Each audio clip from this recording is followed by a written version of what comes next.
आपल्याला सर्वांना माहिती आहे, आपण देखील सगळ्यांनी वाचलं असेल, आपल्याच माध्यमातून ही बातमी सगळीकडे बाहेर आली की वन स्टेट वन युनिफॉर्म हा जो कार्यक्रम गेले 6-8 महिने राबवण्याचा मागचं सरकार म्हणजे मिंदे सरकार प्रयत्न करत होतं. त्याच्यात अनेक आमदारांनी, अनेक स्थानिक लोकप्रतिनिधींनी विषय घेतला होता की याच्यात अनियमितता आहे आणि अजूनही लहान लहान मुलांना महाराष्ट्रभरात शाळेत जाणाऱ्या मुलांना त्यांचे गणवेश मिळाले नाही आहेत. काल या सरकारने हा निर्णय घेतला ते स्क्रॅप करण्याचा. जरी चांगला निर्णय असेल तरी ज्या व्यक्तीला मंत्रिमंडळात घेतलं नाही आहे, जे आधी शालेय शिक्षण मंत्री होते, त्यांच्यावर चौकशी होणार आहे का? कारण भ्रष्टाचार आहे की नाही हा एक विषय चौकशीत आला पाहिजे, पण अनियमितता जरूर झालेली आहे.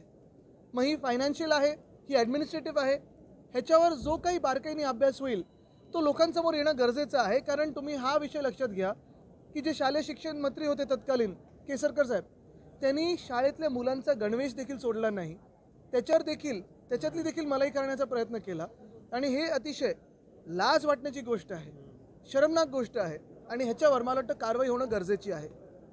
तसंच आज अनेक आमदारांनी ह्या विधानभवनात पीक विमा योजनेवर त्यांचे संशय असतील, त्यांचे काही पुरावे असतील उपस्थित केले. काही ठिकाणी असं आढळलेलं आहे की 1 रुपयाचा जो विमा आहे त्याच्यात ठीक आहे, शेतकऱ्यांकडून 1 रुपया घेतला जातो, पण कोणाच्या नावावर तो विमा घेतला जातो, कोणाला फायदा होतो नक्की, ह्याच्यात जे काही अनियमितता आलेली आहे त्याचे नक्की चौकशी होणे गरजेचं आहे. कारण हे सगळ्याच पक्षाच्या आमदारांनी या सदनात तो विषय घेतलेला, मग भाजपचे असतील, आमचे असतील, सगळ्याच पक्षाचे असतील. मला वाटतं ह्या 2 विषयावर मुख्यमंत्री महोदयांनी त्यांच्या उत्तरात त्यांनी ह्याच्यात नमूद करणं गरजेचं आहे आणि त्याच्यानंतर देखील चौकशी होणं गरजेचं आहे. त्यामध्ये संबंधित मंत्री देखील आमदारांनी बाहेर काढलाय. दस साहेबांनी परळीतलं गुन्हेगारी आणि विमा पॅटर्न हे दोन्ही बाहेर काढलेलं आहे. माझी ही अपेक्षा आहे की जर खरोखर स्वच्छ कारभार चालवायचा असेल फडणवीस साहेबांना, जो त्यांनी काल भाषणात उल्लेख केला, तर त्यांनी त्या मंत्रीवर कारवाई केली पाहिजे.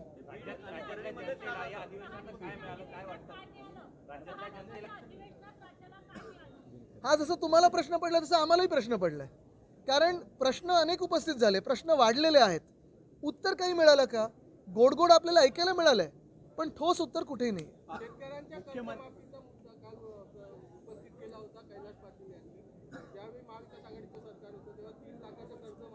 आम्ही आमच्या पहिल्या अधिवेशनात नागपूरलाच घोषणा केली होती उद्धव साहेबांनी मुख्यमंत्री असताना त्यावेळी की 2 लाखापर्यंतची जी कर्ज शेतकऱ्यांची ती आम्ही कर्जमुक्ती करून दाखवली होती.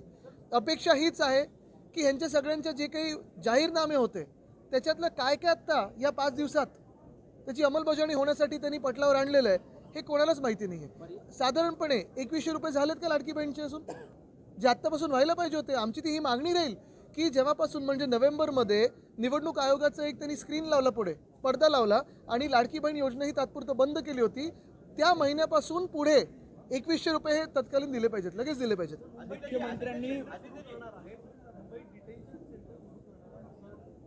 ऐका, ह्याच्यात दोन्ही गोष्टी आहेत. मुंबईत जे डिटेन्शन सेंटर सुरू असतील किंवा बनवण्याचं सुरू असेल काम, हे आपण थोडं सेन्सिबली घेणं गरजेचं आहे. कारण अनेक लोक असे पकडले जातात आपल्या राज्यामध्ये असेल, वेगळ्या राज्यांमध्ये असेल, ज्यांच्याकडे बाहेरून येतात, यांच्याकडे पासपोर्ट नसतो, पण कधी ड्रग्सच्या केसमध्ये असतं, कधी कुठच्या अजून केसमध्ये असतं, किंवा पासपोर्ट कोणाचा बाहेर गेलेला असतो, हरवलेला असतो, त्यांना कुठे ना कुठेतरी ठेवणं गरजेचं असतं डिपोर्टेशनपर्यंत.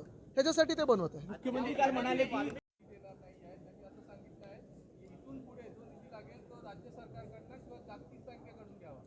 ह्याच्यात दोन्ही बाजू आपण समजायला पाहिजेत.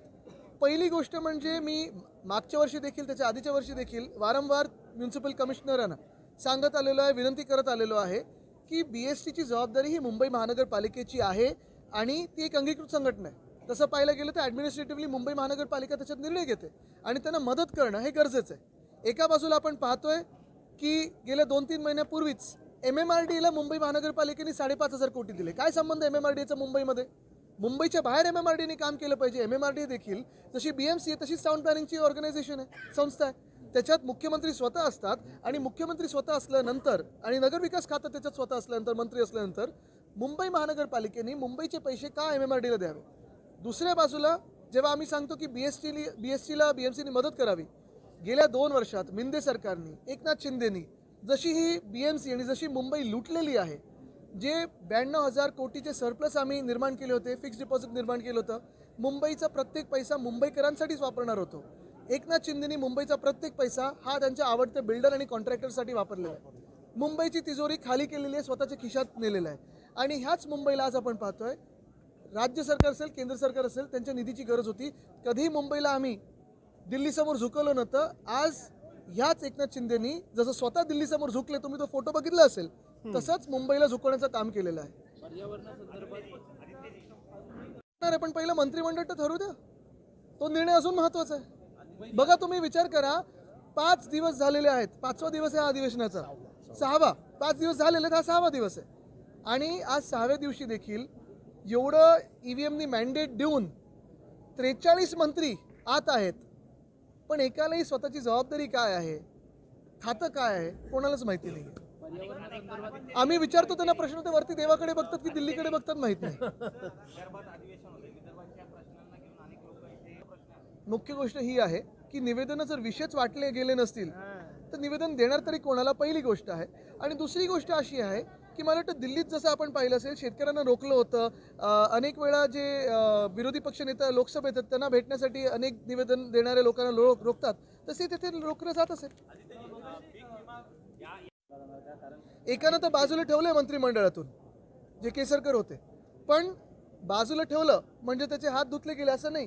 त्यांच्यावर चौकशी काय होणार आणि कारवाई काय होणार हे महाराष्ट्रातल्या जनतेला कळलं पाहिजे, कारण त्यांनी लहान मुलाच्या गणवेशांमधून देखील पैसे खाण्याचा प्रयत्न केला असावा. दुसरे मंत्री आहेत त्यांच्यावर अगोदर देखील आरोप झाले बीड प्रकरणामध्ये, नंतर आता पीक विमा योजनेचा घोटाळा काय संबंधित. बघा, कृषी मंत्री होते ते, आता काल परवाकडे आरोप अजून भयानक झालेत.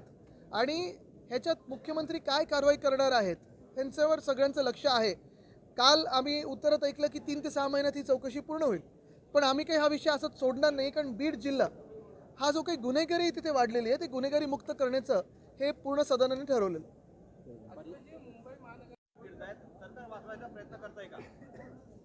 तुम्हीच उत्तर द्या, याचा अर्थ काय होतो. म्हणजे आत आपण धस साहेबांचं भाषण ऐकलं असेल, नमिताताईंचं भाषण ऐकलं असेल, आवड साहेबांचं भाषण ऐकलं असेल, सगळ्या बाजूनी जे मंत्रिमंडळाचे लोक असतात ते बोलत नाहीत, पण सगळेच बाकीचे, सगळ्यांची भावना हीच होती की कारवाई त्या प्रकरणात झाली पाहिजे. बीडच्या भयानक हत्या झालेली आहे, आणि अशा हत्येनंतर जर पोलीस काही करणार नसतील, जर सरकार काही करणार नसेल, तर हे सरकारला मन आहे तरी का.